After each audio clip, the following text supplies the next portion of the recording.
رب اشرح لی صدری ویسر لی امری واحلل عقدۃ من لسانی یفقہوا قولی رب یسر ولا تعسر وتمم بالخیر۔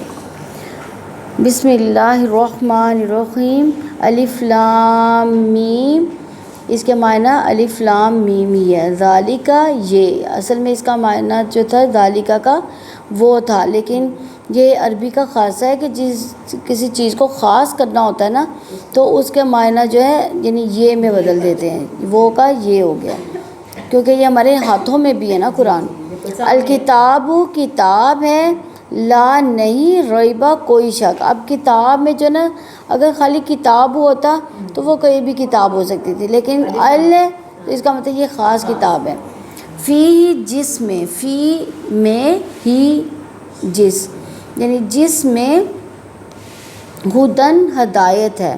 اب فی جو میں نے کل آپ کو بتایا تھا کہ کیا چیز ہے، حروف جارہ ہے، کل نہیں تھا اس میں، علیہ آیا تھا، ہاں فی نہیں آیا تھا۔ کل کون کون سے حروف جارہ آئے تھے؟ بی آیا تھا، بی آیا تھا، ٹھیک ہے۔ اس کے بعد دیکھ کے بتا دوں نا، ربی بھی تھا، لی بھی ربی آتا ہے، للہ کے ساتھ للہ کے ساتھ ربی کیا حرف جارہ ہے؟ وہ تو اضافی ہو جائے گا۔ اور نہیں سوری ربی ڈالا بھی وہ ہو جائے گا، وہ جاری نہیں ہوگا، وہ دوسرا وہ آ جائے گا اضافی شاید، جس میں توصیف ہوا تھا۔ اب مجھے جارہ پکا ہو لگا، لی اللہ اس میں آپ نے کافی سارے لکھوائے ہیں، مجھے کچھ یاد بھی ہیں۔ اس میں کل میں نے جو 3 ورڈز بتائے تھے نا، ایک تو بی تھا حروف جارہ میں، ایک لی تھا اور تیسرا علیہ تھا، ٹھیک ہے نا۔ اب چوتھا لفظ آ رہا ہے یہاں پہ فی، یہ بھی حروف جارہ ہے۔ اس کی وجہ سے جو ہا کی جو ہا پیش ہو تھا نا، یہ تو حاضر ہی بن گیا۔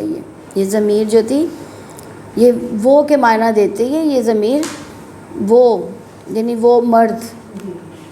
ہدن ہدایت ہے، للمتقین متقیوں کے لیے۔ یہ دیکھیں اب یہ بھی لام سے یہ لی ہے، یہ بھی حروف جارہ ہے، اور اس نے اگلے آنے والے اس میں کر دی ہے، جری حالت میں یہ کر دیا ہے، لیکن اس کی جری حالت جو ہے نا تھوڑی سی مختلف ہے، یعنی متقون تھا تو اس کی جری حالت متقین۔ الذین وہ جو یؤمنون ایمان لاتے ہیں۔ اب اس میں یا کس کو ظاہر کر رہا ہے؟ مضارع کو ظاہر کر رہا ہے، اور آمنو ایمان لاتے، یعنی واو نون کس کو ظاہر کر رہا ہے؟ جمع کو، یعنی وہ سب ایمان لاتے ہیں۔ اب اس کا ہم نے پریزنٹ میں کیا نا، ماضی میں نے اس کا میننگ کیا، یا تو پریزنٹ میں اس کا میننگ ہوگا یا فیوچر میں ہوگا۔ تو وہ ایمان لاتے ہیں بالغیبی، غیب پر۔ بی کون سا والا آیا ہے؟ یہ والا جاری، کہاں پہ پڑھا تھا؟ بسم اللہ میں بی آیا تھا، اور بالغیبی اب دیکھو با کی جو نیچے زیر لگا دی گئی ہے، بالغیبی غیب پر۔ وَيُقِيمُونَ اور وہ قائم کرتے ہیں، وا اور یا وہ، اور یہ قائم کرتے ہیں میں جو واو نون آ رہا ہے نا، یہ کس کو ظاہر کر رہا ہے؟ جمع کو، یعنی وہ سب قائم کرتے ہیں۔ الصلاۃ نماز، وَمِمَّا وا اور مما اس میں سے جو، من اور ما کا مرکب ہے، یہ مما، من پلس ما، تو یہ اس کا مرکب ہے مما اس میں سے جو، من سے ما جو، اور واو اور کے معنی میں وَمِمَّا اور اس میں سے جو، رزقناہم رزق دیا ہم نے انہیں، رزق دیا، نا ہم نے ہم انہیں۔ اور یہ جو رزق نا کا جو آخر میں نون زبر نا آ رہا ہے نا، نون کھڑی زبر نا، یہ دوسری کس چیز کو؟ متکلم کے لیے تو ہے، ایک اور چیز کو ظاہر کر رہا ہے۔ ہم سب نہیں، اللہ کے ہم سب تو ہیں نہیں، یہ صرف اللہ تعالی ماضی ماضی کو ظاہر کر رہا ہے۔ میں نے کہا تھا نا کہ مضارع کی نشانیاں آپ کو سٹارٹ میں نظر آئیں گی، ماضی کی جو نشانیاں ہیں وہ آخر میں نظر آئیں گی۔ تو رزق نا رزق دیا، نا ہم نے، ہم انہیں، یہ بھی ضمیر الگ سے ہے، ہو کی جمع ہے ہم۔ فی ہی پڑھا ہم نے، فی ہی پڑھا اوپر، ہی کی جو ضمیر ہے یہ اصل میں ہا پیش ہو ہے، ٹھیک ہے، تو یہ جو ضمیر ہے یہ واحد کے لیے آ رہی ہے، اور ہم جو ہے یہ جمع کا صیغہ ہے، ہم.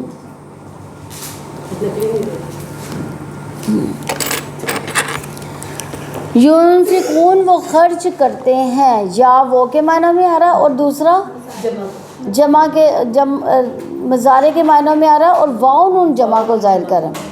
ينفقون وہ خرچ کرتے ہیں، والذین اور وہ لوگ جو آمن ایمان لائے، بما اس پر جو بھی پر ما جو اس پر جو انزلہ نازل کیا گیا. اب اگر ہوتا انزلہ تو اس نے نازل کیا، اب انزلہ مضارع کا نہیں ہے، یہ مجہول کا صیغہ ہے، یعنی پیسیو وائز. جیسے انگلش میں ہم پیسیو وائز کرتے ہیں نا، اس میں جو ہے وہ ضمیر نہیں پائی جاتی، تو اس میں بھی ضمیر نہیں ہے. انزلہ نازل کیا گیا، اس کو مجہول، دوسرے معنوں میں پیسیو وائز کو مجہول بھی کہتے ہیں. ٹھیک ہے. الیہ کا الیہ طرف کا آپ، یا پر کے معنوں بھی آ سکتے ہیں، آپ پر یا آپ کی طرف. وما اور جو انزلہ نازل کیا گیا من قبلی کا آپ سے پہلے، من سے قبل پہلے کا آپ سے، من قبلی کا آپ سے پہلے، وبالآخرہ اور آخرت پر، وا اور بی پر کے معنوں میں آ رہا ہے. یہ کون سا بی ہے؟ جاری والا. آخرت آخرت. اب دیکھیں اس بی نے آخراتی بنا دیا، تا کے نیچے زیر کر دی. وبالآخراتی اور آخرت پر، ہم وہ یوقنون یقین رکھتے ہیں. اب یہ یا کس کے لیے آ رہی ہے؟ مضارع کی اور وہ کو اگر یا ہوگا شروع میں تو وہ کے معنی دے گا، اگر تا ہوگا، اگر تو کی نون ہوتا تو تم یقین رکھتے ہو. یوقنون وہ یقین رکھتے ہیں. ٹھیک ہے. نو کی نون ہم یقین رکھتے ہیں. ٹھیک ہے. یہ آپ نے یاد رکھنا، یا ہوگا تو وہ، تا ہوگا تو تم، اور نون ہوگا تو ہم. اور ساتھ میں یہ ساری نشانیاں کس کی ہیں؟ مضارع کی نشانی ہیں. یوقنون وہ یقین رکھتے ہیں، اولئک یہی لوگ، علی ہدی ہدایت پر ہیں. علی یہ بھی اب جو ہے یہ دیکھیں، علی جو ہے یہ حروف جارہ ہے، لیکن اس نے ہدن کو جو ہے نا وہ زیر نہیں دے سکتا، ہدایت کو نا کوئی زیر نہیں دے سکتا، تو اس لیے اس نے جو ہے نا ایسے ہی رہے گا. علی ہدن ہدایت پر، من ربہم اپنے رب کی طرف سے، من سے ربی رب، ہم اپنے رب کی طرف سے. یہ من بھی کون سا؟ جاری. کتنے الفاظ ہم نے پڑھ لیے اب حروف جارہ کے؟ 1 2 3 4 فی پڑھا، بی پڑھا، اور من، لی، بی بھی پڑھ لیا، من بھی پڑھ لیا، 6 پڑھ لیے ہم نے. من ربیم اپنے رب کی طرف، و اولئک اور یہی لوگ، ہم وہ، المفلحون فلاح پانے والے ہیں. اب یہ جو میم آ رہا نا، یہ یعنی پانے والا، یعنی کام کرنے والا ظاہر کرتا ہے. فلاح فلاح پانا. ٹھیک ہے. اور میم اگر لگ گیا مفلحون تو فلاح پانے والا بن گیا. ٹھیک ہے. تو المفلحون فلاح پانے والے ہیں. اور واو نون کس کو ظاہر کر رہا ہے؟ جمع کو. انا یقیناً الذین جن لوگوں نے کفروا کفر کیا، یہ کفروا کا جو واو الف آ رہا ہے یہ بھی جمع کو ظاہر کر رہا ہے. اب جمع کی ہم نے کتنی نشانیاں دیکھی ہیں؟ واو نون، واو الف اور یا نون. للمتقین جو تھا یہ بھی جمع کی ہے، اصل میں یہ متقون تھا نا، واو نون آ رہا تھا، لیکن لی کی وجہ سے حروف جری کی حالت میں اس کو لایا گیا اور وہ متقین بن گیا. لیکن یہ بھی یا نون جو ہے نا یہ جمع کو ظاہر کر رہا ہے. سواء برابر ہے، علیہم ان پر، انذرتہم آیا آپ نے انہیں ڈرایا، ام یا لم نا تنذرہم آپ نے ڈرایا ان کو، لا نہیں یؤمنون وہ ایمان لائیں گے. یہ دیکھیں یہاں پہ بھی یؤمنون آیا تو وہ ایمان لائیں گے. خاتمہ مہر لگا دی اللہ تعالیٰ نے علی قلوبہم ان کے دلوں پر، علی پر، قلوب قلب ان کی جمع ہے، ہم ان کے دلوں پر، وعلی سمعہم اور ان کے کانوں پر، اور علی پر سماعت سے ہے. تو سماعت کیا ہوتا ہے؟ کانوں سے سننا، کان، ہم ان کے، اور ان کے کانوں پر، وعلی ابصارہم اور علی پر، یہ بصارت کیا ہوتی ہے؟ دیکھنا. ٹھیک ہے، یہ نظر آنکھوں کے لیے ابصارو کا لفظ استعمال ہوا ہے، ہم ان کے اور ان کی آنکھوں پر. غشاوت پردہ ہے، ولہم اور ان کے لیے، اور لام کے لیے، ہم ان اور ان کے لیے، عذاب عذاب ہے. اب لام زبر لا جو ہے نا یہ بھی جو ہے حرف جارہ ہی ہے، لیکن اس نے جو ہے ضمیر کو جو نا وہ زیر نہیں دے سکا. وہ اس لیے کیا ضمیروں میں جو ہے نا وہ نہیں ہے، یعنی رفع حالت ہی ان کی ہے ضمیروں کی، یعنی نسبی حالت اور جری حالت نہیں ہے اس میں. ٹھیک ہے، ہر جو اس کی ہے لفظ کی 3 حالتیں ہوتی ہیں نا، رفع، نصب اور جر، تو یہ ان کی رفع حالت ہی ہے. عذاب عذاب عظیم بہت بڑا. سورہ بقرہ مدینہ میں نازل ہوئی. یہ سورت ہجرت کے بعد شروع میں نازل ہونے والی صورتوں میں سے ہے، مگر ایک آیت واتقوا یوما ترجعون فیہ سب سے آخر میں نازل ہوئی. تو اس سورت میں 286 آیات اور 40 رکوع ہیں. نزول ترتیب کے اعتبار سے یہ 87 نمبر پر نازل ہوئی. مصحف میں یہ دوسری صورت ہے، اور اس صورت میں مصحف کس کو کہتے ہیں؟ یعنی یہ جو قرآن کی یہ دوسری صورت ہے. ٹھیک ہے، جس حالت میں ہمارے سامنے ہے. ہاں، اس صورت میں ایک خاص گائے کا ذکر آیا ہے. اور سورہ بقرہ پڑھنے کی جو فضیلت کے حساب سے دیکھا جائے تو ابو ہریرہ رضی اللہ عنہ سے روایت ہے کہ رسول اللہ صلی اللہ علیہ وسلم نے فرمایا اپنے گھروں کو قبر نہ بناؤ، اور جس گھر میں سورہ بقرہ پڑھی جاتی ہے اس میں شیطان داخل نہیں ہوتا.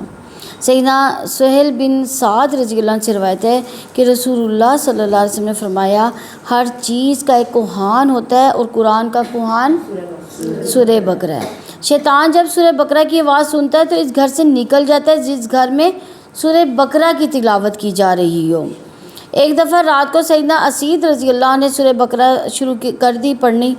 گھوڑا بدکنے لگا، انہوں نے قرات بند کر دی تو اس کا بدکنا بھی بند ہو گیا. پھر قرات کی، پھر وہ بدکنے لگا، بند کرنے پر بدکنا بھی بند ہو گیا. تیسری بار بھی یہی معاملہ پیش آیا. آپ رضی اللہ عنہ کو خیال ہے کہ میرا بچہ سو رہا ہے، کہیں گھوڑا اس پر پاؤں نہ رکھ دے. آپ رضی اللہ عنہ نے قرات بند کر کے اسے اٹھا لیا اور اوپر کو نگاہ اٹھائی تو چراغوں سے جگمگاتا ہوا ایک بادل سا دیکھا، اور دیکھتے ہی اوپر کو اٹھ کر غائب ہو گیا. صبح کو یہ واقعہ اللہ کے نبی صلی اللہ علیہ وسلم کو سنایا. آپ صلی اللہ علیہ وسلم نے فرمایا وہ فرشتے تھے جو تمہاری قرات سن کر تمہارے پاس آ گئے تھے. دیکھیں ماشاءاللہ ان کی قرات کتنی اچھی ہوگی جو فرشتے بھی سننے کے لیے آ گئے. اللہ تعالیٰ ہمیں بھی توفیق عنایت فرمائے کہ ہم بھی اپنی قرات بہت خوبصورت بنا سکیں. تو اگر تم قرات بند نہ کرتے، نبی صلی اللہ علیہ وسلم آگے کیا فرماتے ہیں کہ اگر تم قرات بند نہ کرتے تو یہ صبح تک رہتے اور مدینہ میں ہر شخص انہیں دیکھتا. یہ صحیح بخاری کی مسلم سورہ بقرہ. صحابہ کرام تو پورا قرآن ایک رات میں پڑھ لیتے تھے، ہم سے تو پڑھا ہی نہیں جاتا. اللہ تعالیٰ ہمارے لیے بھی اس کو پڑھنا آسان کر دے. سورہ بقرہ اور سورۃ آل عمران آپ کو تو پورا قرآن ہی یاد کرنا چاہیے. آپ ماشاءاللہ کر سکتی ہیں، میں مذاق نہیں کر رہی، یہ واقعی کر سکتی ہیں ماشاءاللہ سے. 30واں کر کے تو پھر یہ کریں گے انشاءاللہ. 30واں کا پورا ہو جائے. بسم اللہ الرحمن الرحیم. الف لام میم یہ حروف مقطعات ہے، یعنی کٹے ہوئے حروف ان کو کہا جاتا ہے. ان کے معنی کے بارے میں اللہ تعالیٰ زیادہ جانتا ہے. یعنی ہمارا ایمان یہ ہے کہ اس کے معنی ضرور ہیں، لیکن معنی کی کھوج میں نہیں ہم نے لگنا. ہمارا ایمان یہ ہونا چاہیے کہ اس کے معنی صرف اللہ تعالیٰ جانتا ہے. رسول اللہ صلی اللہ علیہ وسلم نے ان حروف کی کوئی تفسیر بیان نہیں کی. شیخ الاسلام امام ابن تیمیہ رحمہ اللہ نے اوائل سورت میں ان حروف کے لائے جانے کی حکمت یہی بیان کی کہ ان کا مقصد قرآن کریم کا اعجاز ثابت کرنا ہے، یعنی یہ معجزہ ہے قرآن کا کہ اس میں ایسے حروف بھی ہیں کہ جن کے ہمیں معنی نہیں آتے، لیکن پھر بھی جو ہے یہ مطلب ہم ان کو فالتو نہیں کہتے، ہاں، کہ اللہ تعالیٰ کی کتاب انہی حروف سے مرکب ہے جن سے تمہاری گفتگو کے کلمات بنتے ہیں، یعنی یہ قریش مکہ کو کے لیے یہ اعجاز تھا، لیکن پھر بھی تم اس جیسا کلام لانے سے عاجز ہو، یعنی یہ جو حروف ہیں انہی چیزوں کا مرکب ہے جو تم عام بول چال میں بولتے ہو، لیکن پھر بھی تم یہ قرآن نہیں لا سکتے۔ ان میں قرآن مجید کی عظمت، اس کے اعجازی کلام ہونے پر زور دیا گیا ہے۔ تو بعض صورتوں کی ابتدا میں جو حروف مقطعات آئے ان کے بارے میں محتاط اور محفوظ مسلک یہ ہے کہ بغیر کسی شرعی دلیل کے ان کے معنی معلوم کرنے کے لیے تعرض نہ کیا جائے، اور یہ عقیدہ بھی رکھا جائے کہ اللہ تعالیٰ نے حروف مقطعات کو بے فائدہ نازل نہیں فرمایا، ان کے نازل کرنے کے لیے کوئی حکمت ضرور ہے جو ہمارے علم کی دسترس سے باہر ہے۔ میری ایک دوست ہوا کرتی تھی، وہ مجھے اکثر کہتی تھی کہ دیکھنا مجھے تو ایسے لگتا ہے یہ جو حروف ہیں نا یہ والے، یہی اسی میں اللہ تعالیٰ نے ہماری بخشش رکھ دینی ہے کچھ نہ کچھ، کہ یعنی کچھ نہ کچھ اس میں سے ایسا ضرور نکلے گا کہ ہم بخشے جائیں گے۔ دیکھیں ہمیں اچھا گمان رکھنا چاہیے اللہ تعالیٰ سے، جیسا گمان رکھیں گے اللہ تعالیٰ ہمیں ویسے ہی بن کے ملیں گے۔ آیت نمبر 2 ہے ذالک الکتاب لا ریب فیہ ھدی للمتقین، یہ کتاب ہے جس میں کوئی شک نہیں، متقیوں کے لیے ہدایت ہے۔ ذالک الکتاب، یہ کتاب، یعنی الکتاب سے مراد کون سی کتاب ہے؟ قرآن پاک، جسے رسول اللہ صلی اللہ علیہ وسلم نے لوگوں کو پڑھ کر سنایا، یعنی یہ کتاب عظیم در حقیقت کتاب کہلانے کی اصل مستحق ہے، جو بہت بڑے علم اور واضح حق جیسے امور پر مشتمل ہے، جو پہلے انبیاء کی کتابوں میں نہیں ہے۔ اصل کتاب کہلانے کی حقدار ہی قرآن مجید ہے، یہ علم و حکمت سے کتاب بھری پڑی ہے۔ لا ریب فیہ، اس میں کوئی شک نہیں، یعنی اس میں اللہ تعالیٰ کی یہ وحی ہے، اللہ کا کلام ہے جسے رسول اللہ صلی اللہ علیہ وسلم لے کر آئے، اس میں ہمیں کوئی شک نہیں ہے۔ تو قرآن مجید کے اللہ تعالیٰ کی طرف سے نازل ہونے میں کوئی شک نہیں، جیسا کہ فرمایا تنزیل الکتاب لا ریب فیہ من رب العالمین، اس کتاب کا نازل کرنا جس میں کوئی شک نہیں جہانوں کے رب کی طرف سے ہے۔ سورہ سجدہ کی 2 نمبر آیت ہے۔ قرآن مجید اپنی ذات میں حق ہے، اللہ تعالیٰ کی جانب سے نازل کیا گیا، اس کی صفات میں ایک صفت ہے جو مخلوق نہیں ہے، نہ نئی بات ہے۔ کافروں کے لیے اس میں شک پیدا ہوتا ہے۔ اللہ تعالیٰ نے شک میں مبتلا ہونے والوں کو چیلنج اس میں کیا ہے کہ ایک جیسا کلام بنا لاؤ۔ فرمایا ان کنتم فی ریب مما نزلنا علی عبدنا فأتوا بسورۃ من مثلہ، اور اگر تم اس کے بارے میں شک میں ہو تو جو ہم نے اپنے بندے پر نازل کیا تو اس جیسی ایک صورت ہی لے آؤ۔ سورہ بقرہ کی 23 نمبر آیت ہے۔ یہ ایک ایسی کتاب ہے جس میں کوئی شک نہیں، اس عظیم کتاب کے بارے میں شکوک و شبہات کی نفی رب العالمین نے کی اور اس کی ضد یعنی یقین کو قائم کرتی ہے۔ یہ کتاب اپنے عظیم یقین پر مشتمل ہے جو شکوک و شبہات کو باقی نہیں رہنے دیتا۔ یہ ہدایت صرف یقین سے حاصل ہوتی ہے۔ یہ یقین انسان کی زندگی پر گہرا اثر ڈالتا ہے کہ اس کتاب میں کوئی شک نہیں۔ اس یقین کی وجہ سے مومن قرآن مجید کے علم کو قبول کرتا ہے، وہ قرآن مجید کی ہدایت کو سمجھنے کے لیے تیار ہو جاتا ہے۔ مومن قرآن مجید کے دیے ہوئے طریقہ زندگی کو، اسلام کو سچا اور اپنے لیے ناگزیر سمجھتا ہے۔ ھدی للمتقین، کن کے لیے ہدایت ہے؟ ہاں، اس میں ان 2 چیزوں کی وضاحت ضروری ہے، ھدن اور للمتقین۔ ھدن وہ چیز جس کے ذریعے سے گمراہی اور شبہات کی طریقوں میں رہنمائی حاصل ہو، جو فائدہ مند راستے پر گامزن کر دے۔ ہدایت سے مراد نفع مند علم اور عمل صالح کی توفیق ہے، یعنی ھدی للمتقین، کیونکہ یہ فی نفسہ تمام لوگوں کے لیے ہدایت ہے، یعنی ہر انسان کے لیے ہدایت ہے، اور ہر یعنی جنوں انس کے لیے اس میں ہدایت ہے۔ لیکن چونکہ یہ بدبخت لوگ اس کی طرف توجہ نہیں کرتے اور اللہ تعالیٰ کی رہنمائی قبول نہیں کرتے، اس لیے ان کے ذریعے سے ان پر حجت قائم ہو جاتی ہے۔ اور انہوں نے اپنی بدبختی کے سبب اس ہدایت سے فائدہ نہیں اٹھایا۔ رہے متقی لوگ تو انہوں نے حصول ہدایت کے لیے سب سے بڑا سبب پیش کیا، اور وہ ہے تقوی، اور تقوی کے معنی اللہ تعالیٰ کے اوامر کی اطاعت اور اس کی منع کی ہوئی چیزوں سے اجتناب، اور جو بندے کو اللہ تعالیٰ کی ناراضگی اور عذاب سے بچاتے ہیں۔ بس اہل تقوی نے اس کتاب کے ذریعے سے رہنمائی پائی اور اس سے بے انتہا فائدہ اٹھایا۔ چنانچہ اللہ تعالیٰ نے فرمایا یا ایھا الذین آمنوا ان تتقوا اللہ یجعل لکم فرقانا ویکفر عنکم سیئاتکم ویغفر لکم واللہ ذو الفضل العظیم۔ اے لوگو جو ایمان لائے ہو، اگر تم اللہ تعالیٰ سے ڈرو گے تو وہ تمہارے لیے حق اور باطل میں فرق کرنے والی قوت بنا دے گا، تمہاری برائیاں تم سے دور کر دے گا اور تمہیں بخش دے گا، اور اللہ تعالیٰ بہت بڑے فضل والا ہے۔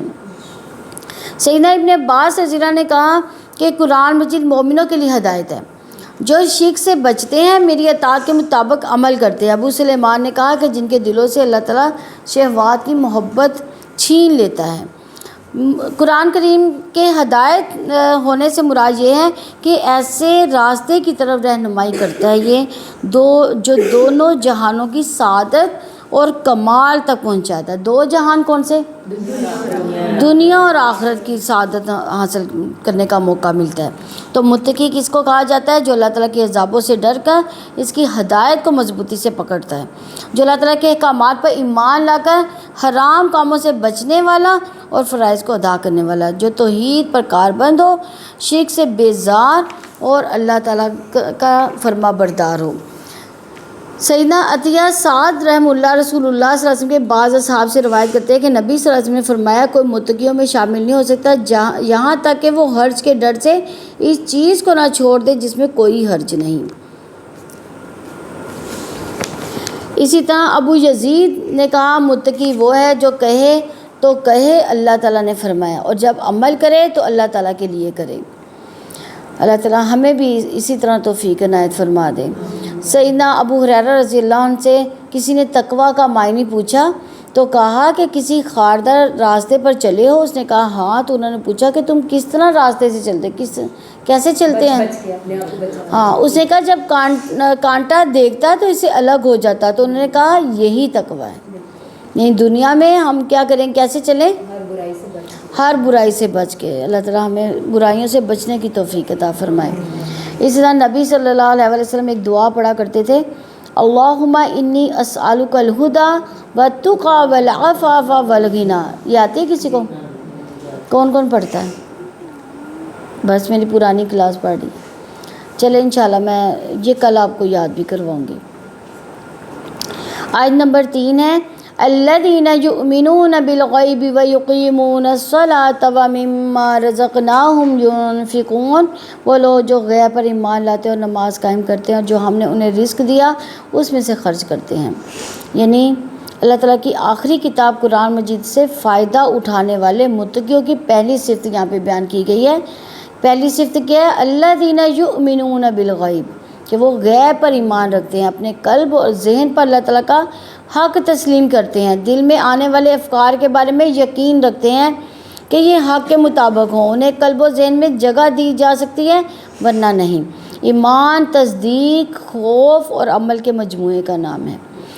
یعنی تصدیق کیا کرنی ہے ہم نے کہ غیب کا جتنا بھی غیب کی چیزیں ہیں ان پر سب پر ایمان ہے۔ خوف کیا ہے؟ اللہ تعالیٰ کا خوف ہے۔ عمل کا مجموعہ، عمل کیا ہے؟ جو اللہ تعالیٰ نے ہمیں حکم دیا ہے اس پر عمل کرنا ہے۔ تو ایمان کیا چیز ہے؟ پھر تصدیق، خوف اور عمل کا مجموعہ ہے۔ تو اللہ تعالیٰ اس کے رسولوں، کتابوں، فرشتوں اور آخرت کے دن کو مان لینا، اپنے عمل سے اس کی تصدیق کرنا ہی ایمان ہے۔ حقیقت ایمان اور ان امور کی تصدیق کا نام ہے جس کی خبر انبیاء اور رسول نے دی، اور یہ تصدیق جو جوارح کی اطاعت کی متمزن ہے۔ یعنی اگر ہمارے یعنی ہم ایمان ہمارے دل میں ہے، ٹھیک ہے، لیکن ہمارا جو عمل ہے نا وہ اس کی تصدیق کرتا ہے کہ یہ واقعی اس کے دل میں ایمان ہے۔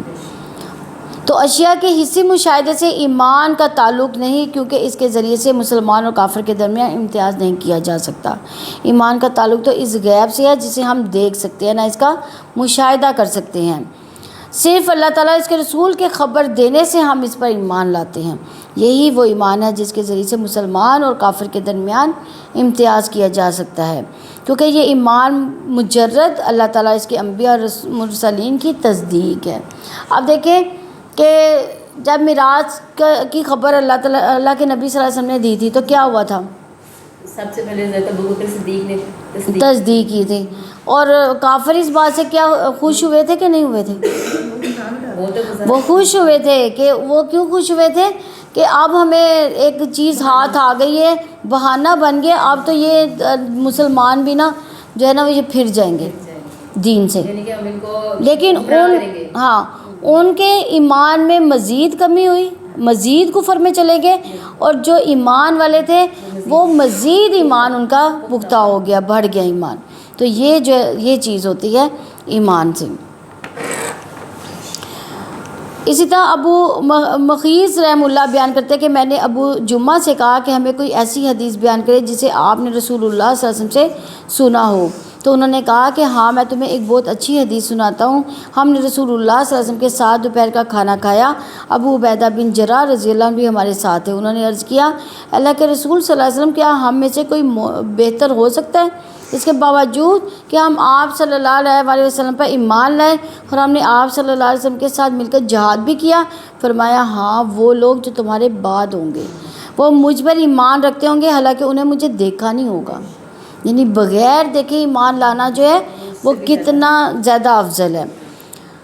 وَيُقِيمُونَ الصَّلَاةَ، اور نماز قائم کرتے ہیں۔ یعنی قرآن مجید سے فائدہ اٹھانے والے متقیوں کی دوسری صفت کیا ہے؟ کہ وہ نماز قائم کرتے ہیں، یعنی وہ اپنے اوقات پر اپنے قلب و ذہن اللہ تعالیٰ کے حق کو تسلیم کرتے ہیں۔ عربی میں صلاح دعا کو بھی کہتے ہیں، لیکن اصطلاحی شریعت میں اس عبادت کو کہتے ہیں جس میں قیام، رکوع، قومہ، سجدہ، تشہد وغیرہ سب پائے جاتے ہیں، اور جسے روزانہ پنجگانہ مخصوص اوقات میں تمام شروط و صفات و اقسام کے ساتھ پابندی سے پڑھا جاتا ہے۔ تو اقامت صلاۃ سے کیا مراد ہے؟ کہ وقت کی پابندی کے ساتھ پڑھنے والی نماز ہی قائم نماز ہے، ٹھیک ہے؟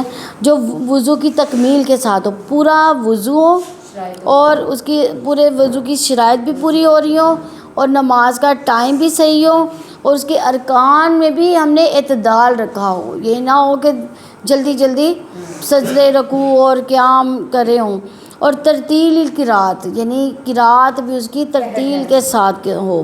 خشوع اور رضوع، یعنی دل کا حاضر ہونا بھی ضروری ہے۔ توجہ قائم کر کے دل لگا کے نماز جو پڑھی جائے گی وہ کون سی نماز ہوگی؟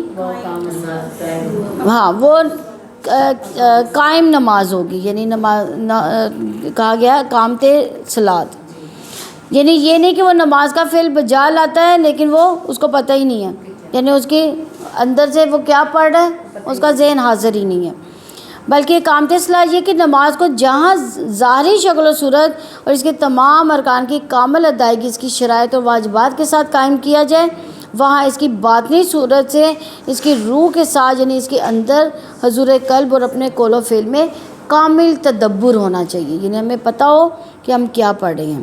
یہی وہ نماز ہے جس کے بارے میں اللہ تعالیٰ کے نبی صلی اللہ علیہ وسلم نے فرمایا، ان الصلاۃ تنہی عن الفحشاء والمنکر، یہ سورہ عنکبوت کی 45 نمبر آیت ہے۔ یہی وہ نماز ہے جس پر ثواب ملتا ہے، بس بندہ مومن کو اس نماز پر ثواب ملتا ہے جسے وہ سمجھ کر ادا کرتا ہے، اور نماز میں فرائض و نوافل سب داخل ہیں۔ اللہ تعالیٰ نے نماز کی اقامت کا حکم دیا اور نماز پر ہمیشہ پابندی اس کی حفاظت کا حکم دیا۔ الذین ھم علی صلاتہم دائمون، یہ سورہ معارج کی 23 نمبر آیت ہے، جس میں فرمایا کہ وقت کی پابندی کا حکم، یا ان الصلاۃ کانت علی المؤمنین کتابا موقوتا، سورہ نساء 103 میں جماعت کے ساتھ ادائیگی کا بھی حکم آیا، اقیموا الصلاۃ وآتوا الزکاۃ وارکعوا مع الراکعین، سورہ بقرہ کی 43 آیت میں۔ تو اس میں خشوع کا بھی حکم دیا گیا، الذین ھم فی صلاتہم خاشعون، مومنون سورہ 2 نمبر آیت۔ منافقوں کے علاوہ کسی کو مصلی یعنی نماز پڑھنے والا نہیں کہا گیا۔ فویل للمصلین، ماعون سورہ 4 نمبر ہے۔ یہ تنبیہ ہے، نماز پڑھنے والے بہت ہے، قائم کرنے والے بہت کم ہے۔ نبی صلی اللہ علیہ وسلم نے فرمایا جعلت قرۃ عینی فی الصلاۃ، میری آنکھوں کی ٹھنڈک کیا ہے؟ نماز۔ سیدنا جابر رضی اللہ عنہ سے روایت ہے رسول اللہ صلی اللہ علیہ وسلم نے فرمایا بے شک آدمی اور شرک اور کفر کے درمیان فرق کرنے والی کون سی چیز ہے؟ نماز کا چھوڑ دینا جو ہے وہ کفر کی حالت میں لے جاتا ہے۔ رسول اللہ صلی اللہ علیہ وسلم نے فرمایا کہ ہمارے اور کافروں کے درمیان معاہدہ نماز کا ہے، جس نے نماز چھوڑی اس نے معاہدہ توڑ کر کفر کی حالت میں وہ چلا گیا۔ اور دیکھیں بعض علماء کہتے ہیں کہ نہیں یہ کافر نہیں ہوتا، یہ حدیث یہ بتا رہی ہے کہ جو ایک نماز چھوڑتا ہے وہ حالت کفر میں چلا جاتا ہے۔ حالت کفر سے کیا مراد ہے کہ وہ کافر ہی ہو جاتا ہے۔ کتنا ضروری ہے، اور ہم نام کے مسلمان ہیں، ہم کہتے ہیں ہم مسلمان ہیں لیکن ہمارا عمل جو ہے وہ کیا بتاتا ہے کہ ہم مسلمان نہیں ہیں، ہم تو نماز بھی نہیں پڑھتے۔ شاید امام ابو حنیفہ کا فرمان قول ہے کہ اس کو مسلمانوں کے قبرستان میں دفن بھی نہ کرو جو نماز۔ رسول اللہ صلی اللہ علیہ وآلہ وسلم نے فرمایا جو کہ نماز کی حفاظت نہیں کرے گا اس کے لیے نماز نہ روشنی بنے گی، نہ ایمان کی دلیل بنے گی، اور نہ نجات کا سبب ہوگی، اور وہ قیامت کے دن قارون، فرعون، حامان اور ابی بن خلف کے ساتھ ہوگا۔ یہ مسند احمد کی 169 نمبر حدیث ہے۔ قسم ہے اس ذات کی جس کے قبضے میں میری جان ہے، میرا جی چاہتا ہے کہ لکڑیاں جمع کراؤں پھر نماز کا حکم دوں، جب اذان دی جائے تو کسی اور کو نماز پڑھانے کا حکم دے کر خود ان لوگوں کی طرف چلا جاؤں جب باجماعت نماز میں حاضر نہیں ہوتے، ان کو ان کے گھروں سمیت جلا دوں۔ یہ بخاری کی حدیث ہے۔ صحیحین میں سیدنا مغیرہ بن شعبہ رضی اللہ عنہ سے مروی ہے کہ رسول اللہ صلی اللہ علیہ وسلم اتنی دیر تک قیام کرتے کہ آپ صلی اللہ علیہ وسلم کے پاؤں پھٹ جاتے۔ آپ صلی اللہ علیہ وسلم سے طویل قیام کی بابت عرض کیا گیا تو آپ صلی اللہ علیہ وسلم کے اگلے اور پچھلے گناہ معاف نہیں کر دیے گئے، تو آپ صلی اللہ علیہ وسلم نے فرمایا کیا میں شکر گزار بندہ نہ بنوں؟ یعنی نبی صلی اللہ علیہ وسلم کے تو گناہ سارے اگلے پیچھے سب معاف تھے، تو انہوں نے کہا کہ آپ اتنی مشقت کیوں کرتے ہیں؟ تو انہوں نے کہا کیا میں اللہ کا شکر ادا نہ کروں؟ وَمِمَّا رَزَقْنَاهُمْ يُنْفِقُونَ، اور جو ہم نے انہیں رزق دیا اس میں سے خرچ کرتے ہیں۔ یعنی یہ تیسری صفت ہے کہ اللہ تعالیٰ کی کتاب، ہدایت، قرآن مجید سے فائدہ اٹھانے والوں کی تیسری خصوصیت کہ وہ اپنے مال پر اللہ تعالیٰ کے حق کو تسلیم کرتے ہیں، ان کے راستے میں خرچ کرتے ہیں۔ رزق کے مراد ہر وہ چیز جو اللہ تعالیٰ نے عطا کی، مثلا مال و متاع، زندگی، وقت، صلاحیت اولاد اور روابط وغیرہ۔ خرچ یعنی انفاق سے مراد اپنے مال میں سے اللہ تعالیٰ کے حکم کے مطابق خرچ کرنا۔ اس میں زکوٰۃ اور صدقات دونوں شامل ہیں، تو زکوٰۃ کی ادائیگی اہل و عیال کا ناف و نفقہ اور اپنی حیثیت کے مطابق نیک کاموں پر مال خرچ کرنا انفاق ہے۔ اللہ تعالیٰ کے ارشاد رزقناہم میں اس حقیقت کی طرف اشارہ کہ یہ مال و متاع جو تمہارے قبضے میں ہے وہ تمہاری یعنی اپنی ملکیت یا قوت کے بل بوتے پر حاصل نہیں تم نے کیا، بلکہ یہ کس نے دیا؟ اللہ تعالیٰ کا رزق ہے، اللہ تعالیٰ نے عطا کیا، اسی نے تم کو یہ نعمت سے نوازا۔ تو اللہ تعالیٰ نے سارا مال خرچ کرنے کو نہیں کہا بلکہ کیا کہا؟ مما، یعنی اس میں سے جو کچھ حصہ یعنی تھوڑا سا حصہ خرچ کرنا مطلوب ہے، وہ بھی استعمال ہوگا تو اپنے ہی بھائیوں کو فائدہ پہنچے گا۔ تو جن لوگوں پر خرچ کرنا چاہیے ان کا ذکر یہاں نہیں آیا، ان میں بہت سی قسمیں اور بہت سے اسباب ہیں، لیکن جہاں کہیں بھی خرچ ہو اللہ تعالیٰ کی رضا کے لیے، اللہ تعالیٰ کے قرب حاصل کرنے کے لیے ہو۔ غزوہ حنین میں 6000 قیدی اور 24,000 اونٹ اور 40 بکریاں 4000 اوقیہ چاندی غنیمت میں حاصل ہوئی تھی۔ نبی صلی اللہ علیہ وسلم نے ان میں سے ایک چیز بھی اپنے پاس نہیں چھوڑی، یعنی ان کو چھوا تک نہیں ان چیزوں کو، سب کچھ صحابہ کرام رضوان اللہ علیہ میں تقسیم کر دیا اور خود خالی واپس گھر تشریف لے گئے۔ سیدنا انس رضی اللہ عنہ سے روایت ہے کہ ایک آدمی نے نبی صلی اللہ علیہ وسلم سے 2 پہاڑوں کے درمیان کی بکریاں مانگی، تو آپ صلی اللہ علیہ وسلم نے اسے اتنی ہی بکریاں عطا کر دیں، اور وہ یہ کہتا ہوا اپنی قوم کے پاس آیا، کہنے لگا اے قوم اسلام قبول کر لو، اللہ کی قسم محمد صلی اللہ علیہ وسلم اس قدر عطا فرماتے ہیں کہ پھر محتاجی کا خوف ہی نہیں رہتا۔ یہ مسلم کی 6021 نمبر حدیث ہے۔ اسی طرح ایک دفعہ بحرین سے خراج کا مال آیا اور مسجد کے سہے میں جو تھا انبار لگا ہوا تھا۔ نبی صلی اللہ علیہ وسلم صبح کی نماز کے لیے تشریف لائے۔ صحابہ رضوان اللہ علیہ فرماتے ہیں کہ رسول اللہ صلی اللہ علیہ وسلم نے اس ڈھیر کی طرف نظر اٹھا کر بھی نہیں دیکھا۔ نماز سے فارغ ہوئے تو اس انبار کی طرف آ بیٹھے اور تقسیم فرمانے لگے۔ جو آتا ہے اسے بے حساب دیتے، تھوڑی دیر میں سب ختم ہو گیا اور دامن جھاڑ کر خالی ہاتھ تشریف لے گئے۔ یہ بخاری کی 421 نمبر حدیث ہے۔ ایک دفعہ نبی صلی اللہ علیہ وسلم نماز کے لیے کھڑے ہوئے، تکبیر ہو چکی تھی، لیکن آپ صلی اللہ علیہ وسلم صحابہ کرام رضوان اللہ علیہ کو چھوڑ کر گھر تشریف لے گئے۔ تھوڑی دیر کے بعد آئے اور نماز پڑھائی۔ کسی نے اس بے وقت گھر جانے کی وجہ پوچھی تو نبی صلی اللہ علیہ وسلم نے فرمایا، گھر میں ایک سونے کا ٹکڑا پڑا رہ گیا تھا، میں نے خیال کیا کہ ایسا نہ ہو وہ گھر میں پڑا رہے اور میں چل بسوں۔ یہ بخاری کی 851 نمبر حدیث ہے۔ نبی صلی اللہ علیہ وسلم نے انفاق کی ترغیب کیسے دلائی تھی؟ رسول اللہ صلی اللہ علیہ وسلم نے فرمایا، اللہ تعالیٰ نے فرمایا، اے آدم کے بیٹے تو خرچ کر، تجھ پر بھی خرچ کیا جائے گا۔ صحیح مسلم کی 2308 نمبر حدیث ہے۔ اس میں سیدہ اسماء رضی اللہ عنہ بیان کرتی ہے کہ رسول اللہ صلی اللہ علیہ وسلم نے انہیں فرمایا، خرچ کرتی رہو، گن گن کر نہ دو ورنہ اللہ تعالیٰ بھی گن گن کر دے گا، ہاتھ نہ روکو ورنہ اللہ بھی تم سے ہاتھ روک لے گا۔ تو نماز اور انفاق کے اکٹھے ذکر آنے کی کیا حکمت ہے کہ حافظ ابن کثیر نے کہا کہ اللہ تعالیٰ نے کثیر مقامات پر نماز اور انفاق کو اکٹھا کیا، کیونکہ نماز اللہ تعالیٰ کا حق ہے جو کہ توحید اور تمجید اور ثنا پر مشتمل ہے، اور انفاق مخلوق کے ساتھ احسان ہے اور وہ بندوں کا حق ہے۔ تو نماز معبود کے لیے اخلاص ہے، جبکہ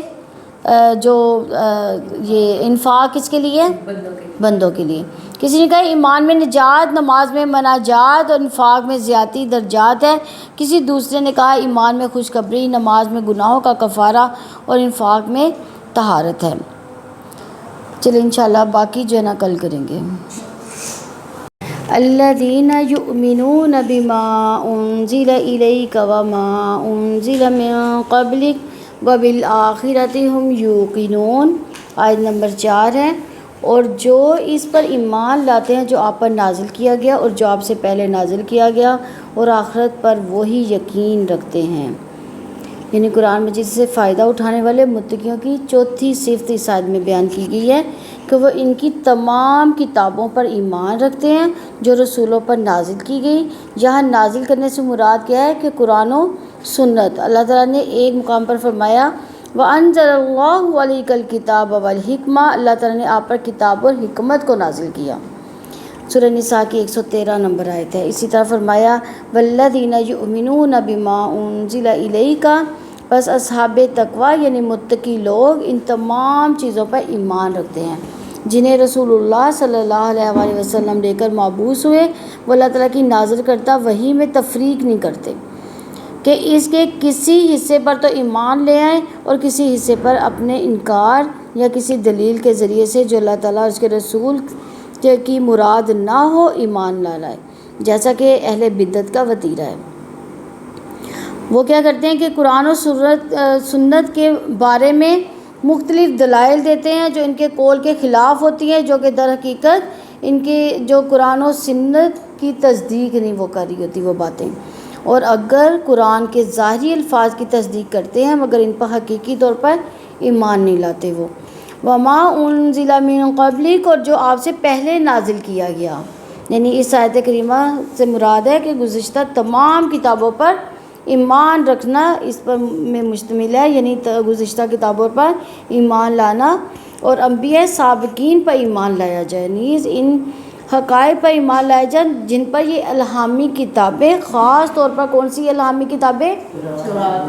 تورات، انجیل اور زبور پر مشتمل ہیں۔ یہ اہل ایمان کی خصوصیت ہے کہ وہ تمام کتب سماویہ پر اور تمام انبیاء پر ایمان لاتے ہیں، ان میں سے کسی کے درمیان تفریق نہیں کرتے۔ تو قرآن مجید نے تمام ایمان کا ذکر کیا، یعنی جہاں ایمان کا ذکر کیا ہے تو نبی صلی اللہ علیہ وسلم سے پہلے نازل ہونے والی وحی اور پہلے انبیاء کا ذکر کیا ہے، تو بعد میں آنے والی انبیاء اور کتابوں کا ذکر کیوں نہیں کیا؟ جی، یعنی قرآن مجید نے جہاں ایمان کا ذکر کیا تو نبی صلی اللہ علیہ وسلم سے پہلے نازل ہونے والی وحی اور پہلے انبیاء علیہ السلام کا ذکر، بعد میں آنے والی وحی یا نبی کا قطعاً ذکر نہیں ہے۔ اس سے یہ دلیل ثابت ہوتی ہے کہ آپ صلی اللہ علیہ وسلم کے بعد کوئی نبی نہیں۔ پھر صرف اسی آیت میں نہیں بلکہ قرآن کریم میں یہ مضمون اول سے آخر تک مختلف مقامات میں 40-50 آیتوں میں ہے۔ وما ارسلنا من قبلک، اور ہم نے آپ سے پہلے نہیں بھیجے، وَلَقَدْ أُوحِيَ إِلَيْكَ وَإِلَى الَّذِينَ مِن قَبْلِكَ، اور بلا شبہ یقیناً آپ کی طرف اور آپ سے پہلے لوگوں کی طرف وحی کی گئی. یہ سورہ زمر کی 65 نمبر آیت. اسی طرح فرمایا کما کتب علی الذین من قبلکم، جیسے ان لوگوں سے پہلے ان لوگوں پر فرض کیا گیا تھا جو تم سے پہلے تھے. پھر فرمایا سنت من قد ارسلنا قبلہ من رسولنا، ان کا طریقہ یہ تھا کہ جو آپ سے پہلے ہم اپنے رسولوں میں سے بھیج چکے. وبالآخرۃ ہم یوقنون، اور آخرت پر وہی یقین رکھتے ہیں. یعنی اللہ تعالیٰ کی کتاب قرآن مجید سے فائدہ اٹھانے والوں کی پانچویں اہم خصوصیت کہ آخرت پر بھی یقین رکھنا ہے. آخرت ان تمام امور کا نام ہے جو موت کے بعد انسان کو پیش آئیں گے. اور رب العزت نے فرمایا ان الدار الآخرۃ لہی الحیوان لو کان یعلمون، اور یقیناً آخرت کا گھر ہی اصلی زندگی ہے، کاش کہ وہ جانتے ہوتے. اسی طرح فرمایا وبالآخرۃ ہم یوقنون، یعنی موت کے بعد جی اٹھنا، اس پر یقین رکھنا، اس میں شک نہ کوئی بھی رکھنا. یقین ایسے علم کامل کو کہتے ہیں جس میں ذرا برابر کوئی شک کی گنجائش ہی نہ ہو. تو عمومی ایمان کے ذکر کے بعد آخرت پر ایمان کو خاص طور پر ذکر کیا گیا، کیونکہ آخرت پر ایمان لانا ارکان ایمان میں سے اہم رکن ہے. تو آخرت پر ایمان اگر رغبت خوف اور بال صالح کا باعث ہوتا ہے. یعنی اگر ہمیں آخرت پر یقین ہوگا تو ہمارے دل میں خوف ہوگا کہ ہماری پکڑ ہونی ہے ایک نہ ایک دن. اگر ہمیں آخرت کا خوف نہیں ہوگا تو ہمارے دل سے یہ خوف جاتا رہے گا اور ہم جو مرضی کرتے جائیں. تو اس آیت میں بالآخرت کے ساتھ لفظ یؤمنون نہیں بلکہ یوقنون فرمایا گیا، کیونکہ ایمان کا الٹ جھٹلانا ہے اور یقین کا جو الٹ ہے وہ شک اور تردد ہے. اس میں اشارہ ہے کہ آخرت کی زندگی کی محض تصدیق کرنا مقصد کو پورا نہیں کرتا، بلکہ اس کا ایسا یقین ضروری ہے جس میں کوئی شک نہیں، چاہے آپ نے آنکھ سے دیکھا ہے یا نہیں دیکھا. یہ متقین کی یہی صفت ہے کہ آخر میں حق تعالیٰ کے سامنے پیشی اور حساب کتاب ہی جزا سزا کا نقشہ ہر وقت اس کے سامنے رہتا ہے. حالانکہ ہمیں آخرت تو نہیں دیکھی، ہم نے جنت دوزخ نہیں دیکھی، لیکن ہم یقین رکھتے ہیں کہ اللہ تعالیٰ ایک نہ ایک دن ہمارا حساب کتاب لے گا. سیدنا ابن عباس رضی اللہ عنہ بیان کرتے ہیں کہ ایک بار سیدنا عمر رضی اللہ عنہ رسول اللہ صلی اللہ علیہ وسلم کے پاس ایک بالا خانے میں آئے اور دیکھا تو اس میں قرض یعنی درخت کے پتوں اور جو کہ ایک ڈھیر اور معلق سامان کے علاوہ کوئی چیز نہیں. اور خود رسول اللہ صلی اللہ علیہ وسلم ایک چٹائی پر لیٹے ہوئے ہیں جس کے بانوں کے نشانات آپ صلی اللہ علیہ وسلم کے پہلو پر نمایاں ہیں. یہ فقیرانہ منظر دیکھ کر سیدنا عمر رضی اللہ عنہ اشک بار ہو گئے. رسول اللہ صلی اللہ علیہ وسلم نے پوچھا کیا بات ہے؟ عرض کیا یا رسول اللہ صلی اللہ علیہ وسلم آپ پوری کائنات سے اللہ تعالیٰ کے برگزیدہ اور ممتاز ہیں، اور لیکن کثر و کثرہ بے انداز ناز و نعمت میں ڈوبے پڑے ہیں. اور یہ صورتحال دیکھ کر آپ صلی اللہ علیہ وسلم کا چہرہ سرخ ہو گیا. یعنی ان کو کیا لگ رہا تھا کہ نبی صلی اللہ علیہ وسلم پر بہت مفلسی چھائی ہوئی ہے، اور حالانکہ کثر و کثرہ کیا تھے وہ زندگیوں کے مزے لوٹ رہے ہیں. تو یہ جب انہوں نے یہ والی بات سنی تو نبی صلی اللہ علیہ وسلم کا چہرہ مبارک سرخ ہو گیا اور بیٹھ کر فرمایا ابن خطاب رضی اللہ عنہ کہ تو شک و شبے میں مبتلا ہے. کثر و کثرہ ایسے لوگ ہیں جن کو ان کی حیات طیبہ یعنی دنیا میں ہی ان کو سب کچھ دے دیا جائے گا. کیا تمہیں پسند نہیں کہ یہ ناز و نعمت ان کو دنیا میں مل جائے اور ہمیں آخرت میں؟ عرض کیا یا رسول اللہ صلی اللہ علیہ وسلم کیوں نہیں؟ پھر آپ صلی اللہ علیہ وسلم نے فرمایا اللہ تعالیٰ کی حمد اور ستائش اور اس کا شکر کر. یعنی کافر کو ان کی نیکیوں کا بدلہ کہاں ملے گا؟ دنیا میں، اور ہمیں آخرت میں. آیت نمبر 5 ہے اولئک علی ھدی من ربہم واولئک ھم المفلحون. یہی لوگ اپنے رب کی طرف سے ہدایت پر ہیں، یہی لوگ فلاح پانے والے. کون سے لوگ؟ جو یہ جتنی بھی خصوصیات بیان کی گئی ہیں ایمان لاتے ہیں. سب سے پہلی کیا خصوصیت تھی؟ پیچھے سے دیکھیں مجھے بتائیں.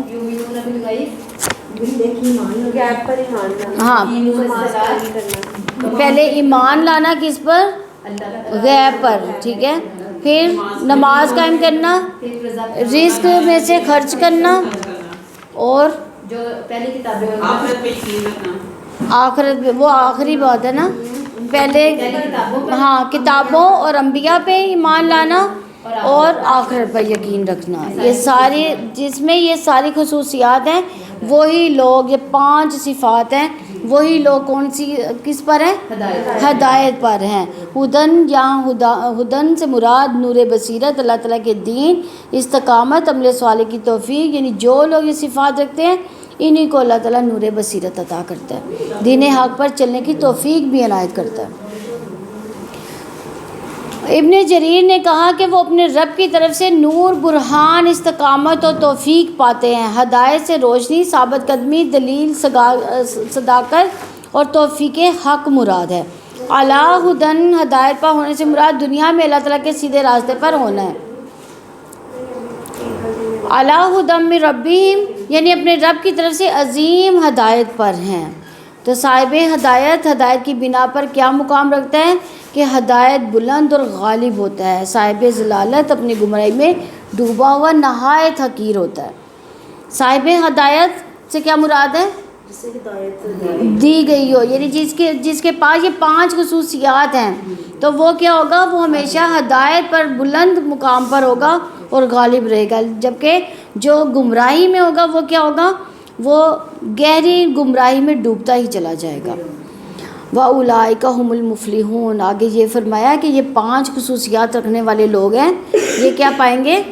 فلاح پائیں گے۔ فلاح اپنے مطلوب کے حصول میں کامیابی اور خوف سے نجات کا باعث ہے، یعنی جو ہم حاصل کرنا چاہتے ہیں اس میں کامیابی۔ ہم کیا حاصل کرنا چاہتے ہیں؟ جنت حاصل کرنا چاہتے ہیں، اور خوف سے نجات ہے۔ کس وقت خوف؟ آخرت میں جو خوف ہوگا اس خوف سے اللہ تعالیٰ نجات دے گا۔ فلاح سے مراد حصول رضائے رب، حصول نجات، ثواب، برائیوں سے اجتناب، دائمی نعمتوں کا اور جنت کا مل جانا۔ اللہ تعالیٰ نے فلاح کو اہل ایمان میں محصور کیا اور محدود کر دیا، کیونکہ اہل ایمان کے راستے پر چلتے ہوئے بغیر فلاح کے منزل نہیں پا سکتا۔ اس راستے کے سوا دیگر راستے بدبختی اور ہلاکت اور خسارے کے راستے ہیں، جو اپنے پر چلنے والوں کے لیے ہلاکت کے گڑھوں میں جا گرتے ہیں۔ تو یہی لوگ دنیا میں طہارت اور طمانینت اور آخرت میں آگ سے نجات حاصل کریں گے، بعد میں جنت میں داخلے کے لیے بہت بڑے کامیاب ہوں گے۔ اللہ تعالیٰ ہمیں بھی جنت الفردوس عطا فرمائے۔ اصل کامیابی آخرت کی کامیابی ہے کہ اللہ تعالیٰ راضی ہو جائے، انسان دوزخ سے بچا کر جنت میں داخل کر لیا جائے۔ اگر آخرت میں دوزخ مقدر ہو گئی تو انسان مکمل طور پر ناکام ہو گیا۔ اللہ تعالیٰ ہمیں اس ناکامی سے بچائے، خواہ دنیا میں کتنا ہی وہ کیوں نہ کامیاب ہو۔ جیسے کہ فرمایا سورہ آل عمران میں، چنانچہ جو آگ سے بچا لیا گیا جنت میں داخل کر دیا گیا تو وہ کامیاب ہو گیا۔ اگر کوئی آخرت میں کامیاب نہ ہوا تو اس کا کیا انجام ہوگا؟ اللہ تعالیٰ ناراض ہو جائیں گے اس کے ساتھ، اس کا انجام ہمیشہ ہمیشہ کی کیا ہوگی؟ دوزخ ہوگی، عذاب، ذلت، رسوائی ہوگی۔ اللہ تعالیٰ ایسے عذاب سے محفوظ فرمائے۔ ان الذین کفروا سواء علیہم اانذرتہم ام لم تنذرہم لا یؤمنون۔ آیت نمبر 6 ہے، یقیناً جن لوگوں نے کفر کیا ان پر برابر ہے کہ آپ نے انہیں ڈرایا ہو یا نہ ڈرایا ہو، وہ ایمان نہیں لائیں گے۔ یعنی سیدنا ابن عباس رضی اللہ عنہ سے روایت ہے کہ یہ 2 آیات جو ہیں حی بن اخطب اور کعب بن اشرف کے بارے میں ہیں، ان جیسے بہت سے دوسرے لوگوں کے لیے جو یعنی حقیقت میں کفر اس تعلیم یا اس کے کچھ حصے کے انکار کا نام ہے۔ اور محمد صلی اللہ علیہ وسلم جو لے کر آئے، علماء نے کفر کی 4 قسمیں بتائی ہیں۔ ایک کفر جیسا کہ فرعون کا کفر تھا، یعنی وہ اللہ تعالیٰ کی ذات کا دل اور زبان دونوں سے انکار کر رہا تھا، یعنی دل بھی اس کا منکر تھا، زبان بھی منکر تھی۔ دوسرا کفر اللہ تعالیٰ کو دل سے ماننا، زبان سے اقرار نہ کرنا، یعنی دل گواہی دے رہا ہے کہ یہ نبی سچ ہے، اللہ تعالیٰ کی توحید سچ ہے، لیکن زبان اس کا اقرار نہ کرے۔ وہ کون سا کفر ہے؟ ابلیس کا کفر ہے، یعنی اس کا دل کہتا تھا کہ اللہ تعالیٰ جو کہہ رہا ہے حقیقت ہے، سچ ہے، لیکن اس نے زبان سے اقرار نہیں کیا۔ تیسرا، دل اور زبان دونوں سے اللہ تعالیٰ کو ماننا لیکن اس کا حکم نہ ماننا، جیسے ابو طالب اور اہل کتاب کا کفر ہے۔ یعنی دیکھیں وہ دل اور زبان دونوں سے مانتے تھے، یعنی ابو طالب بھی جو تھے وہ دل سے بھی مانتے تھے، زبان سے بھی مانتے تھے، لیکن حکم عمل نہیں کیا، انہوں نے حکم نہیں مانا. تو یہ ابو طالب اور اہل کتاب کا کفر ہے یہ والا. اہل کتاب بھی دیکھیں وہ مانتے ہیں کہ اللہ تعالیٰ سچ ہے، نبی سچ ہے، لیکن پھر بھی وہ کفر کرتے ہیں. چوتھا کفر منافقوں کا کہ زبان سے سب کچھ کہنا، دل میں کچھ نہ ہونا. لیکن زبان گواہی دے رہی ہے لیکن دل میں کچھ بھی نہیں ہے، تو یہ منافق ہے. ان الذین کافروا، جنہوں نے کفر کا رویہ اختیار کیا، یعنی کافرانہ طرز عمل اپنایا، اس رنگ میں اس طرح رنگے کہ ان کی پہچان بن گئی اور وہ اپنے کفر میں راسخ ہو گئے. سواء علیہم انذرتہم ام لم تنذرہم لا یؤمنون، ان پر برابر ہے کہ آپ نے انہیں ڈرایا ہو یا نہ ڈرایا، وہ ایمان نہیں لائیں گے. یعنی اللہ تعالیٰ نے ان لوگوں کے بارے میں خبر دی ہے کہ جو کفر پر جمے ہوئے، اس طرح کہ کفر ان کا لازمی وصف بن گیا، انہیں کوئی کفر سے نہیں ہٹا سکتا، لہٰذا آپ انہیں ڈراؤ یا نہ ڈراؤ وہ ایمان نہیں لائیں گے. یہ کس کو کہا جا رہا ہے؟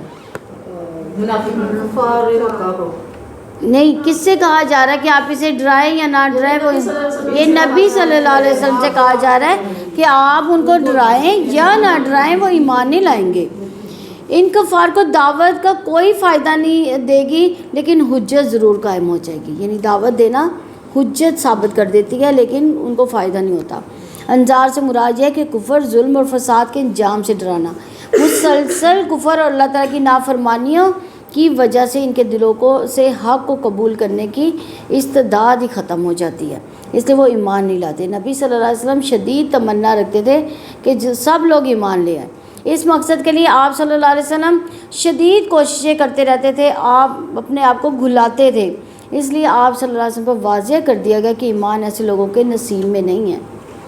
اس حال میں نبی صلی اللہ علیہ وسلم کو ان کی قوم کے جھٹلانے پر تسلی بھی دی گئی کہ آپ صلی اللہ علیہ وسلم ان پر حسرت نہ کریں، نہ ان کے ایمان کی امید اور نہ ان پر ملامت کریں. سیدنا ابن عباس رضی اللہ عنہ کہتے ہیں کہ رسول اللہ صلی اللہ علیہ وسلم چاہتے تھے کہ تمام لوگ اسلام میں داخل ہو جائیں، تو اللہ تعالیٰ نے ان کو خبر دی کہ ایمان وہی لائے گا جس کے لیے نیک بختی لکھ دی گئی ہے، اور جس کے لیے بدبختی لکھ دی گئی وہ گمراہ ہو کرے گا. اللہ تعالیٰ ہم سب کے لیے بھی نیک بختی لکھ دے. تو کیا انذار چھوڑ دینے کا حکم ہے؟ اس کے یہ معنی نہیں ہے کہ کافروں کے لیے انذار بالکل ہی فضول ہے، نہیں، بلکہ منذر کو تو تبلیغ کا حق ادا کرنے کا ضرور ثواب ملتا رہے گا. اس لیے سواء علیہم فرمایا کہ ان کے حق میں انذار و عدم انذار برابر ہے، یعنی ڈرانا یا نہ ڈرانا برابر ہے. لیکن ڈرانا، یہ اس کا مقصد یہ نہیں کہ ڈرانا چھوڑ ہی دیا جائے، ہم حق بات کہنا چھوڑ دیں کہ اس نے کون سا کوئی عمل کرنا ہے، ایسا نہیں ہے، بلکہ جو یہ تبلیغ کا کام کر رہا ہے اس کو برابر ثواب ملتا رہے گا. تو نصیحت کرنے والے کو کیا کرنا چاہیے؟ ہر حال میں اس کی نصیحت جو مفید ہوگی، مخاطب قبول کرے یا نہ کرے. اس حال میں ازلی کافروں کے لیے رسول اللہ صلی اللہ علیہ وسلم کا واعظ و نصیحت کرنا اور نہ کرنا دونوں برابر قرار دیے گئے، مگر ان کے ساتھ علیہم کی قید لگا کر بتا دیا گیا کہ یہ برابری کفار کے حق میں ہے، رسول اللہ صلی اللہ علیہ وسلم کے حق میں نہیں، بلکہ ان کو تو تبلیغ اور تعلیم اور اصلاح خلق کی کوشش کا ثواب بہرحال ملے گا. آیت نمبر 7 ہے، ختم اللہ علی قلوبہم وعلی سمعہم وعلی ابصارہم غشاوۃ ولہم عذاب عظیم. اللہ تعالیٰ نے ان کے دلوں، ان کے کانوں پر مہر لگا دی، ان کی آنکھوں پر پردہ ہے اور ان کے لیے بہت بڑا عذاب ہے. یعنی اللہ تعالیٰ نے ان کے دلوں پر، کانوں پر مہر لگا دی. اب ایمان ان میں داخل ہی نہیں ہو سکتا، ان کے دلوں پر مہر ہے، دل کسی نفع مند چیز کو یاد ہی نہیں کر سکتا. ان کے کانوں پر مہر ہے، کان کسی نفع مند کلام کو سن ہی نہیں سکتے. اس طرح اللہ تعالیٰ کا کلام سننے اور یاد رکھنے سے وہ قاصر ہو گئے. خاتمہ، مہر کا مطلب ہے کہ گناہوں کی کثرت کی وجہ سے دلوں پر زنگ چڑھ جاتا ہے، پھر اللہ تعالیٰ ان کے دلوں پر مہر لگا دیتا ہے. اس طرح دل کے اندر ایمان کی گنجائش ختم ہو جاتی ہے، کفر جڑیں پھیلا لیتا ہے، جیسا کہ رب العزت نے فرمایا بل طبع اللہ علیہا بکفرہم، بلکہ ان کے کفر کرنے کی وجہ سے اللہ تعالیٰ نے ان کے دلوں پر مہر لگا دی. سیدنا ابو ہریرہ رضی اللہ عنہ فرماتے ہیں کہ نبی اکرم صلی اللہ علیہ وسلم نے فرمایا بندہ جب ایک گناہ کرتا ہے تو اس کے دل پر ایک سیاہ نقطہ ڈال دیا جاتا ہے، جب وہ گناہ سے باز آ جاتا ہے اور استغفار و توبہ کرتا ہے تو اس کا دل صاف کر دیا جاتا ہے، اگر وہ دوبارہ گناہ کرتا ہے تو وہ نقطہ بڑھ جاتا ہے حتیٰ کہ وہ پورا دل جو ہے اس کا زنگ آلود ہو جاتا ہے، جس کا ذکر اللہ تعالیٰ نے اس آیت میں فرمایا کلا بل ران علی قلوبہم ما کانوا یکسبون، ہرگز نہیں بلکہ ان کے دلوں پر ان اعمال نے زنگ لگا دیا ہے جو وہ کماتے ہیں۔ یہ ترمذی کی 3334 نمبر حدیث ہے۔ کسی چیز پر مہر لگا دینے کا مفہوم ہوتا ہے کہ اس بات کا یقین کر لینا کہ اب اس کے اندر کوئی چیز اندر یا باہر داخل نہیں ہو سکتی۔ یہی حال کافروں کا ہے کہ کفر اور ضلال پر اصرار تقلید آبا میں وہ اتنا آگے بڑھ گئے، غور و فکر کے صحیح راستوں سے اعراض کی وجہ سے اللہ تعالیٰ نے ان کے دل کی ایسی حالت بنا دی کہ واضح و نصیحت ان کے دلوں پر اثر انداز ہی نہ ہوئی اور حق بات اس میں داخل ہی نہیں ہوئی۔ ان کی آنکھوں میں پردہ پڑا ہوا تھا جو ہر نفع بخش چیز کے دیکھنے میں مانے تھا۔ دل، کان، آنکھ یہی راستے ہوتے ہیں علم حاصل کرنے کے، جب یہ بند ہو جائے تو پھر ایمان کہاں سے حاصل ہوگا؟ اللہ تعالیٰ دلوں اور کانوں پر مہر کیوں لگاتے ہیں؟ اللہ تعالیٰ نے بندوں کے تمام افعال کے خالق ہونے کی حیثیت سے اس جگہ مہر لگانے کو اپنی طرف نسبت کر کے یہ بتایا کہ جب ان لوگوں نے قبول حق کی صلاحیت اور استعداد کو اپنے اختیار سے تباہ کرنا چاہا تو سنت الہیہ کے مطابق ہم نے وہ بد استعداد کی کیفیت ان کے قلوب میں سے محو کر دی، اس کو ختم کر دیا، کیونکہ وہ مسلسل کفر کرتے جا رہے تھے۔ مسلسل کفر کرنے کی وجہ سے اللہ تعالیٰ نے ان کو سزا دی تھی۔ سزا کیا تھی؟ کہ ان کے دلوں پر زنگ کی وجہ سے مہر لگ گئی تھی۔ ان جزاء السیئۃ بعدها وان من جزاء الحسنۃ الحسنۃ بعدها، یعنی گناہ کی ایک سزا یہ بھی ہوتی ہے کہ ایک گناہ دوسرے گناہ کو کھینچ لاتا ہے، جس طرح نیکی کا نقد بدلہ یہ بھی ہوتا ہے کہ ایک نیکی دوسری نیکی کو کھینچ لاتی ہے۔ تو آخرت کی کامیابی کے لیے جن خصوصیات کو اپنے اندر پیدا کرنے کی ضرورت ہے، ان کو ماننے سے انسان جب انکار کرتا ہے تو سوچنے سمجھنے کے تمام ذرائع یعنی آنکھیں، دل، کان سب مخالف سمت میں چلنا شروع ہو جاتے ہیں۔ پھر کوئی بات سمجھ نہیں آتی، پھر آنکھیں حق نہیں دیکھتی، کان حق نہیں سنتے، دل میں حق بات سمجھنے کی گنجائش ہی ختم ہو جاتی ہے، پھر انسان مسلسل برے اعمال کرتا رہتا ہے۔ وَعَلَىٰ أَبْصَارِهِمْ غِشَاوَةٌ، ان کی آنکھوں پر پردہ ہے، ان کی آنکھوں کے سامنے ایسا پردہ ہے جو انہیں فائدہ مند چیزیں دیکھنے سے روکتا ہے۔ غشاوت ان سے مراد پردہ جو حق کو انکار کرنے کے لیے دو باتیں ایسی ہیں جو انسان کے راستے کی رکاوٹ بن جاتی ہے۔ پہلا تکبر، دوسرا دنیا کی محبت۔ یہ دو چیزیں جو ہے انسان کو حق بات سمجھنے نہیں دیتی، اس پر عمل کرنے سے روکتی ہیں۔ تو انہی کی وجہ سے انسان کے اندر مخالفانہ جذبہ بھی جاگ اٹھتا ہے۔ انسان حق بات سمجھ نہیں پاتا، خواہ اس کے لیے کتنے ہی دل رکھتے دلائل دیے جائیں۔ اسی چیز کو قرآن میں غشاوت کہا گیا، یعنی ان کی آنکھوں پر پردہ پڑ گیا۔ سماعت، بصارت، قلب بھی وہ ذرائع ہیں جن سے علم اور بھلائی کے حصول میں مدد لی جا سکتی ہے۔ ان ذرائع سے فائدہ اٹھانے پر پابندی عائد کر دی گئی کہ لہٰذا ان سے کسی بھلائی کی امید نہیں کی جا سکتی۔ بظاہر تو ان کی آنکھیں ہیں، بظاہر ان کا دل بھی ہے اور بظاہر ان کی کان بھی ہیں، لیکن اللہ تعالیٰ نے ان کے دلوں پر، ان کے کانوں پر، ان کی آنکھوں پر مہر لگا دی۔ ان پر ایمان کے دروازے بند کر دیے گئے کیونکہ انہوں نے کفر کا رویہ اختیار کیا۔ جیسا کہ رب العزت نے فرمایا وَنُقَلِّبُ أَفْئِدَتَهُمْ وَأَبْصَارَهُمْ كَمَا لَمْ يُؤْمِنُوا بِهِ أَوَّلَ مَرَّةٍ وَنَذَرُهُمْ فِي طُغْيَانِهِمْ يَعْمَهُونَ، اور ہم ان کے دلوں کو، ان کی نگاہوں کو پھیر دیں گے جیسے پہلی بار ان پر ایمان نہیں لائے تھے وہ، اور ہم انہیں چھوڑ دیں گے، وہ اپنی سرکشی میں بھٹکتے ہی رہیں گے۔ یہ سورہ الانعام کی 110 نمبر آیت ہے۔ یہ دنیا کا عذاب ہے۔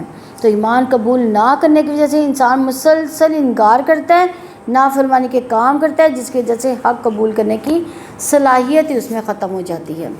پھر کان حق بات سننے کے لیے آمادہ نہیں ہوتے، پھر آنکھیں کائنات میں پھیلی ہوئی اللہ تعالیٰ کی نشانیاں دیکھنے سے محروم رہتی ہیں، یوں دلوں پر پردے پڑ جاتے ہیں، جیسے قرآن حکیم میں رب العزت نے فرمایا کلا بل ران علی قلوبہم ما کانوا یکسبون، ہرگز نہیں بلکہ ان کے دلوں پر ان اعمال نے زنگ لگا دیا جو وہ کماتے تھے۔